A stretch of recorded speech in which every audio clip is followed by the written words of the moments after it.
we were all taught that Bnei Israel asked the Egyptians to give them gold and silver just before they were leaving. Did that really happen?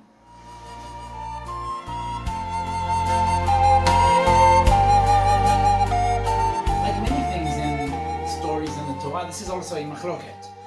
Ramban, of course, explains the well-known story, but Ibn Ezra has a different way of seeing what happened. In chapter 11 of Sefer Shmot, Hashem tells Moshe to send Bnei Israel to ask for gold and silver from the Egyptians, but he doesn't say Bnei Israel, he says Ha'am, the people. Now Ibn Ezra says that these people, who were mentioned 3 times in the first 3 psukim, are not Bnei Israel, but a group of Egyptians. What is the story? What is going on here? We know the Gemara says that Am Yisrael go to Galut for a specific reason, so that we can add Gerim, we can have additions to Am Yisrael, we can take good things from other nations. When Am Yisrael went down to Egypt, there was a purpose. It wasn't just a punishment, it wasn't even a punishment. It was a promise to Abraham centuries before. There was a reason. We needed to take something from Egypt, something from Mitzrayim, some good things from Mitzrayim, and take them back with us. Hashem told Abraham that this mission is going to take his sons, Am Yisrael, 400 years.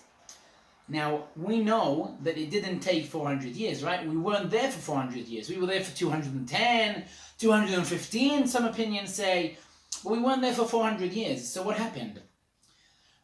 The purpose of going down to Mitzrayim was to take the Egyptian nation back with us. We call, in Hebrew, Exodus is Yetziat Mitzrayim. But that's weird. Why isn't it called Yetziat Israel? Why isn't it called Yetziat Mi Mitzrayim, the exit from Egypt? No. We call it the exit of Egypt, because Egypt was supposed to come out with us. The Egyptian people were supposed to come out of Mitzrayim. We were supposed to educate them, get them closer to believing in Hashem, closer to believing in that we Am Yisrael, Am Segula. And we were supposed to take the biggest empire of that time and go together, get the Torah, and enlighten the whole world. But throughout the process, we were influenced more than what we managed to influence the Egyptians. And after 200 years, we know that Chazal say that Am Yisrael were in the 49th Sha'ar Tum'ah. And if we would have stayed in Egypt not much longer, there wouldn't be anyone to save.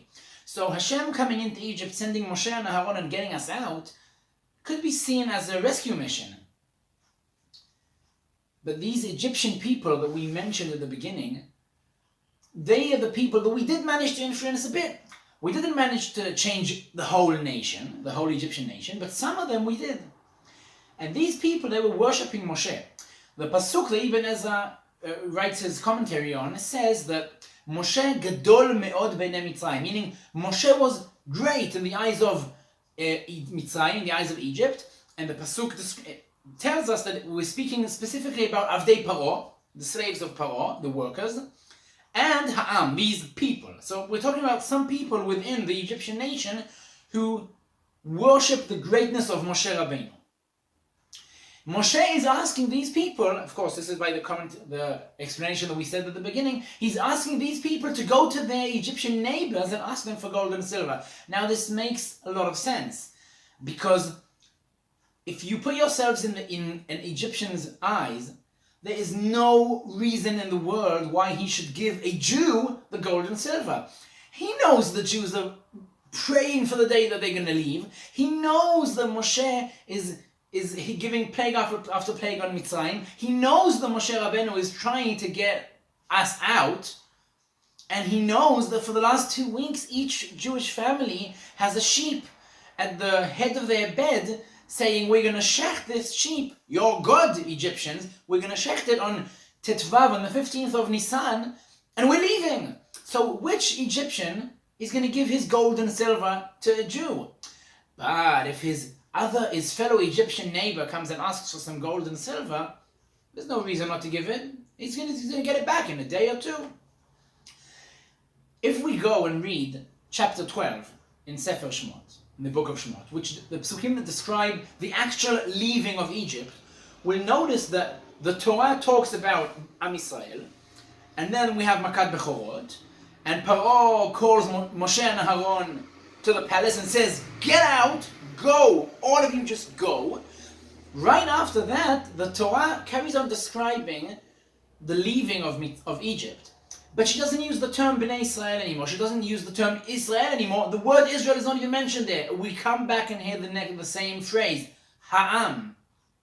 So if we carry on reading in the Ibn Ezra's eyes, we can understand that we're talking about the same Egyptian people. What does the Torah describe there? The Torah says, "Vatechezak Mitzrayim al Ha'am lemaher legarsham," meaning the Egyptians, they came to these Ha'am and they told them, "Get out, you two, out!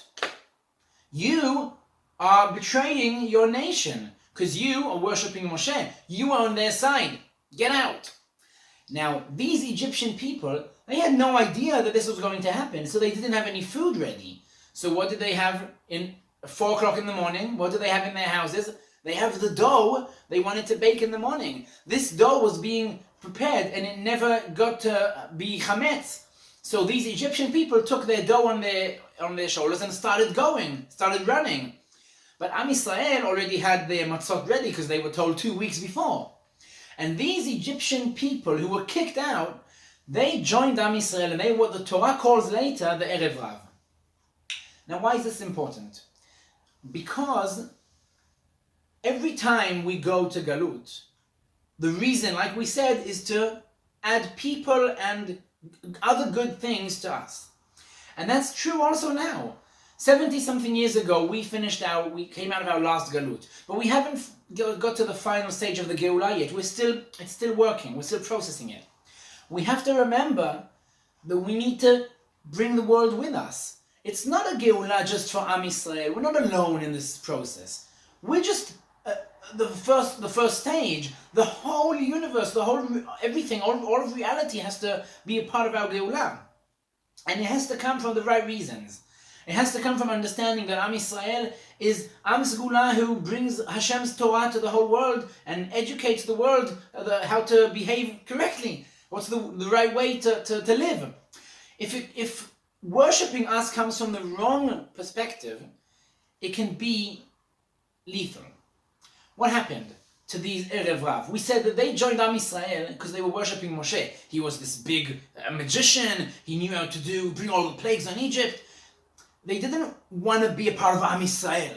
They wanted to be close to Moshe. What happened? If we jump to the end of Sefer Shemot, when the Torah describes Chet HaEgel in Parashat Ki Tisa, again, the Torah uses the same term, Ha'am, the people. And the Torah describes that when Moshe was up in the mountain and then they were thinking that he wasn't coming back, these people, Ha'am, went to Aaron and said, "We need a different God." And he said, "Okay, so give me the gold, give me any jewelry that you have." And what does the Torah say? Vayitparku kol ha'am. These people, ha'am, they went and they brought the gold and they made the egel, and we know what happened afterwards. 3,000 were killed immediately, and then a few in the Magefa, and it was a big mess. It was literally lethal. And who knows how much it destroyed the Geulah the way it was supposed to be. So we have to make sure that not only do we have in our minds that the whole world is supposed to be part of our Geulah, but it has to come from the right reasons. Not from worshipping a specific person, but from understanding that this is a new way of life and that Hashem is teaching the world how to behave correctly through us, through Am Yisrael. Shabbat Shalom.